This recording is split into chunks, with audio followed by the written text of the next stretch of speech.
Verstappen to Mercedes? It was about to happen, but Toto Wolff stopped everything. What went wrong? Why now? Stay tuned, you'll get all the details by the end of this video. Subscribe only if you want to stay updated with the latest breaking news about F1 races. A heavy, unsettling tension looms over Red Bull Racing, one that no set of lap data, no wind tunnel reading, no corporate script can neutralize. It's not pressure, it's corrosion. The operation that once exuded supremacy now walks a tightrope above an abyss of internal instability, unspoken resentments, and strategic paralysis. The machinery still runs, the logistics still function, but the spirit that once drove the team forward at blistering speed has all but evaporated. What remains is a hollow echo of what used to be domination, now reduced to caution, hesitation, and suppressed frustration that infects everything from the pit wall to the simulator room. The structure has lost its backbone. The decision-making apparatus, once razor-sharp and fearless, now drifts between departments without conviction. Engineers second-guess themselves. Mid-level managers avoid responsibility. Race strategies are built on hope more than logic. There is no compass, no gravitational center keeping the chaos in orbit. Since Christian Horner's removal, the team has been operating like a spacecraft in freefall. Momentum without control, direction without clarity, noise without meaning. Max Verstappen may still be delivering results, but his demeanor has grown opaque. Detached, unreadable, deliberately neutral. The spark, the effortless alignment between driver and team, has disappeared. His radio messages sound clinical, almost mechanical. The body language he displays around the garage suggests obligation, not belief. He's not pushing for unity anymore, he's withdrawing. His focus is no longer on building with Red Bull, it's on protecting himself from whatever is tearing it apart from the inside. This isn't rebellion. It's preservation. Every team briefing, every technical consultation, every internal review session now feels like an exercise in controlled discomfort. The trust that once defined the relationship between driver and crew has eroded into professional tolerance. Verstappen still delivers feedback, but not with conviction. His words carry weight, but not connection. He's no longer a pillar holding the garage together. He's a storm-proof bunker watching the collapse unfold from the inside. Laurent Mekies was installed to stabilize, but what he brought was bureaucracy, not command. He administers. He organizes.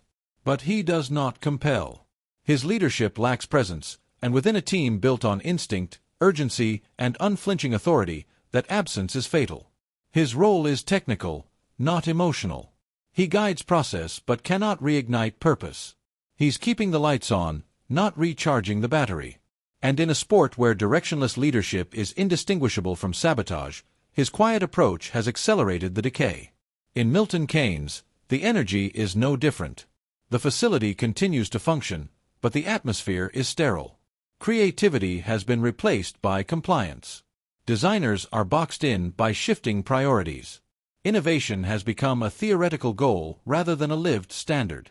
The ideas are there, but the execution is suffocated by risk aversion and organizational confusion.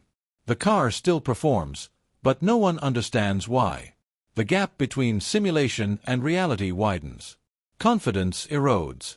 Momentum dies in silence. Tsunoda remains in the second car, but his presence now feels like a reminder of unfulfilled potential rather than a building block for the future.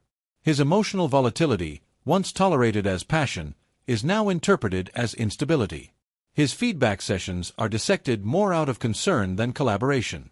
Behind closed doors, meetings take place where his future is discussed as a liability, not an asset. Conversations about successors grow louder. Lawson's name is mentioned with increasing frequency. Not out of excitement, but necessity. The team no longer has the luxury of hope. It needs functionality, predictability, control. Subscribe only if you want to stay updated with the latest breaking news about F1 races. Across the pit lane, rivals observe the slow-motion implosion with quiet anticipation. Mercedes monitors developments without needing to interfere. McLaren has moved from admiration to expectation. Ferrari, always chaotic, still recognizes when a threat becomes an opportunity. The perception of Red Bull as an indomitable force is crumbling. No one fears them. No one mimics them. They've gone from setting the pace to defending irrelevance. What they once weaponized, intimidation, coherence, execution, has been neutralized by their own disintegration. Verstappen senses it all. He doesn't need confirmation. He sees it in every delay, every poorly coordinated decision, every strained exchange during technical briefings. He's not asking for improvements, he's counting the costs. His gaze during race weekends is distant. His tone, colder. Loyalty no longer anchors him. What he offers now is performance without connection. He'll drive to the limit, but not for a crest that no longer reflects certainty. His commitment has become conditional. Spa looms large, not just as a race, but as a mirror. It once showcased Red Bull's superiority, Verstappen's mastery. Now, it threatens to reflect everything that has gone wrong. A repeat of last year's collapse would do more than damage point standings. It would shatter whatever illusion of control remains. This isn't about rain tires or tire degree. It's about a narrative disintegrating in real time. The climate report for the weekend warns of instability. But the real storm isn't in the clouds, it's inside the team. It's not thunder. It's the absence of unity, the quiet retreat of belief, the whisper of ambition turning into noise. The failure unfolding at Red Bull isn't a spectacle, it's a slow burial. No fire. No explosion. Just the quiet suffocation of what was once the most feared machine in Formula One. Verstappen won't wait forever. He won't cling to wreckage. He's not sentimental. When the structure fully collapses, he won't fight to rescue it. He'll walk away, calmly, decisively, without remorse. The team that once dominated an era is bleeding relevance by the minute, and the one man who could keep it breathing has already begun to plan his exit from the ruins. Subscribe only if you want to stay updated with the latest breaking news about F1 races. The whispers haven't softened, they've sharpened. What began as speculative noise has now become a persistent hum vibrating through every corridor of the paddock. It's not idle gossip anymore. It's controlled tension, calculated, sustained, and growing more deliberate with every race weekend. The focus hasn't shifted, because it never left. Max Verstappen remains at the center of it all. And the more people pretend nothing's unfolding behind the scenes, the more obvious it becomes that something already has. Mercedes isn't broadcasting its intentions, but the silence speaks volumes. Toto Wolff hasn't shut the door, not completely. He's left just enough space to maneuver through if the right conditions materialize. His statements, always eloquent, always measured, dance around certainty. He speaks of continuity, of internal development, of loyalty to the current structure. Yet his delivery is laced with flexibility. Not denials, just diversions. The official narrative remains committed to Russell's trajectory and Antonelli's potential, wrapped in words that sound definitive but function more like placeholders. Internally, though, the tone feels different. Engineers have been reassigned without explanation. Testing schedules have shifted. Feedback sessions have increased in frequency, yet the drivers they seem tailored for don't quite match the profiles being publicly endorsed. It's the kind of quiet rearrangement that doesn't trigger alarms, but it never happens without cause. Beneath all this planning lies a contract. Verstappen's deal with Red Bull is long, complex, and dressed up to appear impenetrable. But anyone familiar with how Formula One operates understands that no agreement is ever without escape routes. Word has circulated of specific conditions, carefully constructed and buried deep, that, if activated, provide a way out. One in particular has drawn attention, a performance-triggered clause that may permit an exit if the championship position drops below a certain threshold by season's end. No noise, no litigation, just a clean departure cloaked in legality. Red Bull's behavior over the last several weeks seems to acknowledge this possibility. Development programs that were previously delayed have suddenly accelerated. Components initially reserved for future packages are being rushed into service. Sponsor meetings are being scheduled with unusual urgency. There's a nervous edge to their movements now. A team that once played from ahead now seems desperate to hold ground. And that desperation doesn't come from speculation. It comes from awareness. Verstappen has noticed. He doesn't need to say it. His presence has changed. His tone in post-session interviews feels more detached. There's less insistence, less protection of the organization, and more controlled ambiguity. He's still delivering results, still extracting performance, but the passion that once framed every word has been replaced by something far colder. He understands leverage. He understands timing. And he knows that the structure around him isn't as stable as it once appeared.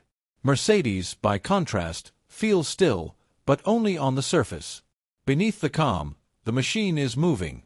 Technical teams have begun designing processes around driving behaviors that don't match current inputs. Communications have gone dark. Conversations are being held in private, off the record, across continents. Quiet agreements are forming. And those who are close enough to see it unfolding understand that this isn't a plan being built, it's a scenario being finalized. There's a sense that Verstappen has already made his mental pivot. Not a decision. Not yet. But a readiness. He's waiting, not just for performance trends to confirm his concerns, but for the right opportunity to leave without creating chaos. Red Bull gave him everything. They made him unstoppable. But the moment that machine starts slipping, the loyalty he once radiated will be replaced with calculation. And if that clause becomes active, there's no resetting the situation. Mercedes won't need to outbid anyone. They won't need to sell him on a project. The infrastructure is already being reshaped to absorb him.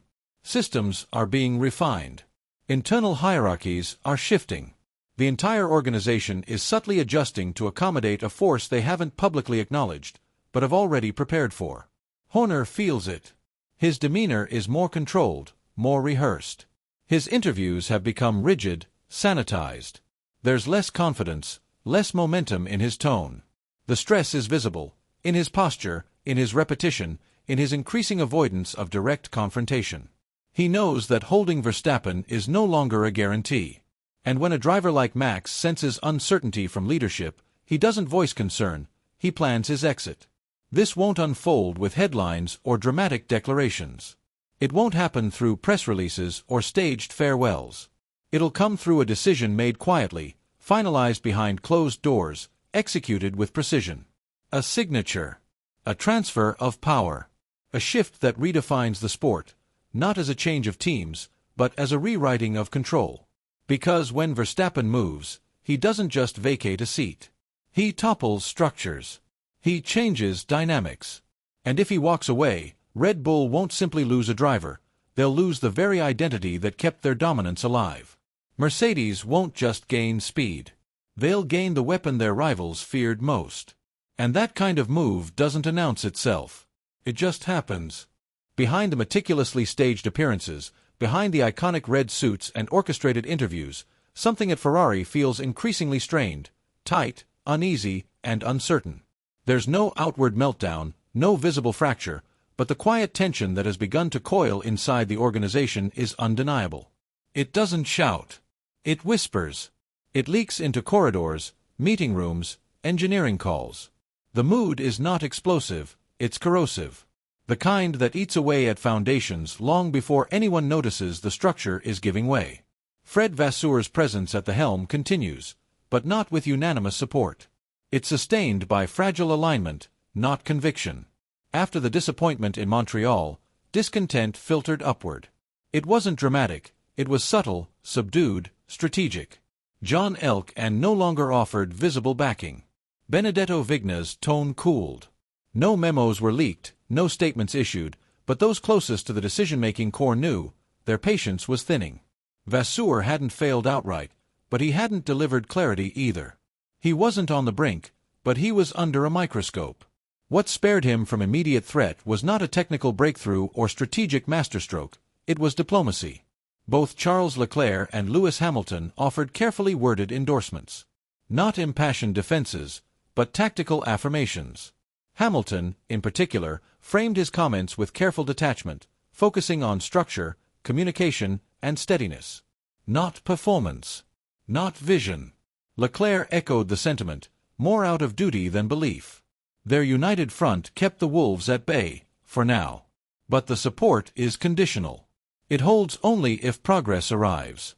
If it doesn't, those polite affirmations will evaporate as quickly as they appeared. And just beyond the realm of spoken words, the presence of another name looms larger than anyone wants to admit. Christian Horner. Still bound to Red Bull publicly, but increasingly discussed in hushed tones among industry powerbrokers as someone whose time there may be drawing to a close. The idea of Horner at Ferrari, once absurd, is now part of quiet contingency thinking.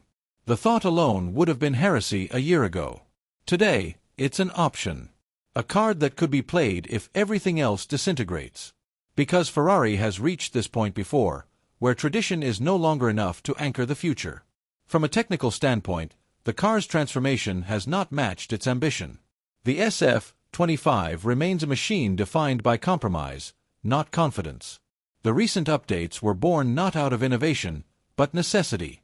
A redesigned rear suspension now forms the core of their latest development cycle, an attempt to regain balance, suppress erratic behavior under deceleration, and regain composure in high-load zones. The engineering team has reconfigured load transfer behavior, reshaped rear-end grip characteristics, and introduced more aggressive geometry to eliminate rear-end instability. But in a machine this sensitive, nothing is isolated. A new suspension changes pressure distribution. That influences tire degradation. Altered stiffness shifts the braking threshold. Brake temperatures drift. Power delivery rhythms adjust. And suddenly, driver feedback becomes a chaotic mixture of inputs that never fully stabilize. Every fix arrives with side effects. Every upgrade demands compensations. The car behaves differently in each session, not dramatically, but enough to erode confidence. Temperature control at the rear axle continues to present issues. Slight fluctuations in ambient track conditions result in inconsistent grip windows. Neither driver can predict behavior from lap to lap with complete certainty.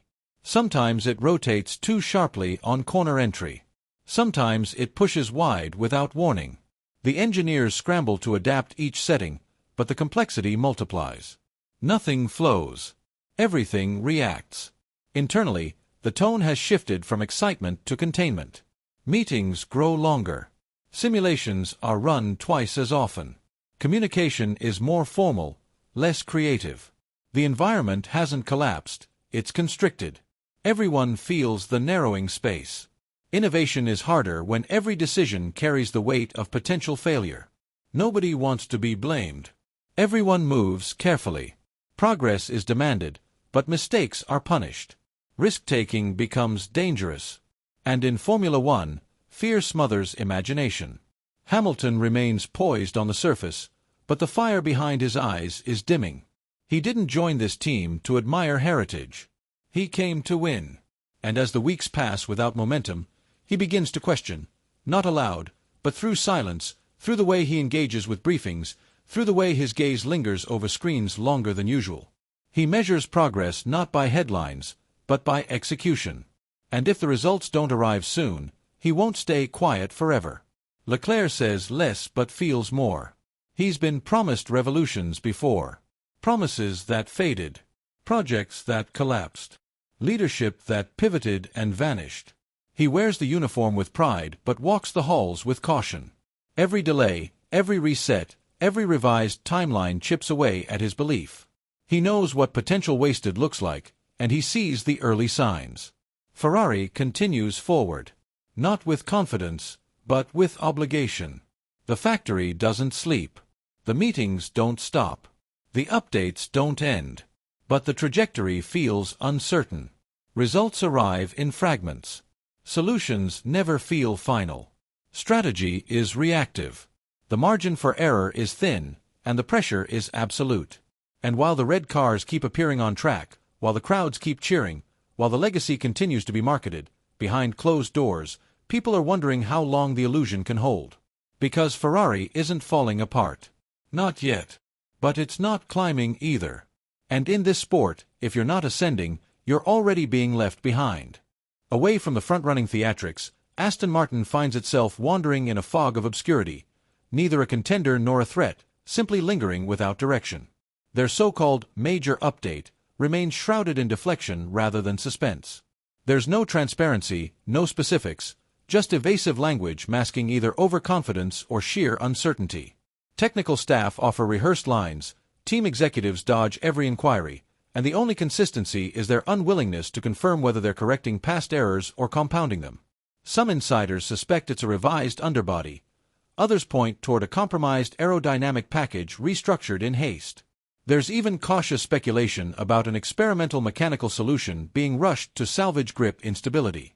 The ambiguity doesn't excite, it unsettles. Lance Stroll enters another weekend under a collapsing narrative. His presence on the grid increasingly feels contractual, not competitive. Racing on familiar soil offers no guarantees. Spa doesn't recognize legacy, and rain won't camouflage deficiencies that have become too frequent to ignore. While others refine racecraft, his trajectory continues to flatten. Hopes that once surrounded his potential have withered into polite indifference. Internally, morale is brittle. Engineers and strategists now prepare for damage limitation rather than performance maximization, knowing that flawless machinery still can't guarantee points if the driver doesn't deliver. The tone in the garage is no longer hopeful, it's resigned. The team's trajectory is hollowing from within. Early season optimism has collapsed into reactive guesswork. Development seems frantic, not focused. The latest modifications appear to stem not from ambition but from panic masquerading as vision. There is no cohesion behind the scenes. Departments operate on conflicting timelines, priorities clash, and leadership fails to enforce unity. It's less a development push and more an internal arms race to avoid blame. The upgrade is not a step forward, it's a shot in the dark wrapped in PR spin. Red Bull, meanwhile, has transitioned from dominance to doubt. The RB21 is no longer the predator, it's become prey to its own past expectations. Despite outward confidence in the 2025 chassis, updates are still being injected into the current machine with unnatural urgency. These adjustments aren't part of a master plan, they're reactive, strategic placeholders meant to distract from a growing sense of decline. The new front wing is being fast-tracked, not because it represents a breakthrough, but because it might buy them time. Not from rivals, from Verstappen. Max's silence is not apathy, it's calculation. He speaks less because he observes more. He doesn't need to voice disappointment. His subtle distance is louder than any criticism. Those within the team feel it. The sharp focus in debriefs. The shortened answers. The way he walks past certain figures without stopping.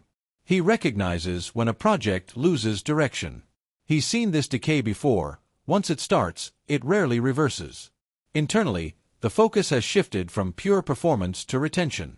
The front wing isn't merely a tool for Spa, it's a political message aimed directly at their world champion. Another tweak is scheduled for Hungary, not because it fits the development curve, but because it might postpone detachment. These aren't upgrades in the traditional sense. They're offerings. Compromises thrown together to delay the inevitable moment when Max decides the project no longer meets his standards. The technical flaws matter, but the psychological damage is greater. He no longer speaks of the team's future in plural terms. His language has changed. Less we, more if. The clause in his contract isn't just theoretical. It hangs over every meeting like a shadow. Red Bull's leadership denies concern, but privately they've already begun contingency mapping. Verstappen's departure would not be a gap, it would be a collapse. He's the pillar holding the illusion together. Without him, sponsors hesitate, personnel scatter, and the machine loses its sharpness. They know this. He knows they know. Every new development is a negotiation. Not with rivals, with him. They're no longer trying to extend their advantage. They're trying to hold on to relevance. If Verstappen decides the RB21 is unworthy of his effort, the damage won't just be internal. It'll be public, irreversible, and immediate. His standards haven't changed. Red Bull's execution has. The gap between what he expects and what they provide grows wider each week. No shouting. No arguments. Just distance. And when Max distances himself, it's never without purpose. There's no public ultimatum, but the paddock senses what's coming. Other teams already prepare scenarios. Quiet phone calls. Discreet dinners. Technical proposals built around the possibility that the most complete driver in the sport might suddenly become available. Red Bull pretends the threat is external, but their real danger is already inside the garage, pulling away. Spa won't change that. Neither will Hungary. No update can fix a fractured dynamic once belief begins to fade. The machine can't function if the driver no longer believes in its builders. And Verstappen, he's already 3 steps ahead. Watching. Measuring. Calculating the precise moment when staying becomes more dangerous than leaving. Formula One is rotting from the inside, and the stench is no longer containable. The facade of fair play is crumbling beneath the weight of a power structure built on deception, unchecked influence, and a governing body too weak, or too complicit, to intervene. At the heart of this unraveling mess lies Red Bull, not just as a dominant force on the grid, but as an entity manipulating the game from multiple angles through its dual-team ownership. The masquerade is falling apart, and the paddock knows it. The notion that two operations under the same financial master can coexist as independent competitors has become laughable. The lines are blurred, the boundaries are fictional, and the competitive integrity of the championship has become a casualty of strategic exploitation. Red Bull Racing and Visa Cash App RB don't operate as rivals. They function as extensions of one agenda. The language used to defend this arrangement, firewalls, operational independence, internal controls, has been repeated so often it no longer holds any meaning. No firewall can block loyalty to the same paymasters. No internal rule can erase shared objectives. No separation exists when decisions are aligned behind closed doors. Rival outfits have grown sick of the charade. It's no longer subtle. When one car yields too conveniently or avoids defending against its corporate sibling, it's impossible to frame it as coincidence. Teams like McLaren, Ferrari, Aston Martin, each grinding for every tenth, have started to treat Red Bull's two-pronged setup not as a quirk, but as a rigged advantage. The accusations have gone from whispers to sharp, pointed statements delivered with calculated intent. What's been exposed isn't just favoritism, it's a structural imbalance that distorts the entire championship. The FIA, as usual, has fallen into irrelevance. Their responses are shallow, their interventions delayed, and their authority undermined by years of selective enforcement and political fear. They've tried to present an image of control with terms like compliance audits and protocol reinforcements, but behind the press releases is a governing body gasping for legitimacy. They're not leading, they're reacting, always one step behind, always too hesitant to confront the true scale of what's unfolding. While the FIA pretends to investigate, a far more dangerous narrative is accelerating. Max Verstappen's calculated detachment from the collapsing structure around him. His recent trip to Sardinia, masked as a leisure escape, triggered a digital avalanche of speculation, because no one believes it was casual. 5 hours of secretive travel, off-season timing, and strategic silence from all parties involved. This wasn't rest. This was business. This was negotiation behind closed doors. This was a warning shot. Mercedes has been circling, and Toto Wolff's dismissive jokes about jet trackers only served to intensify the storm. The smirk was hollow. The tension beneath it was unmistakable.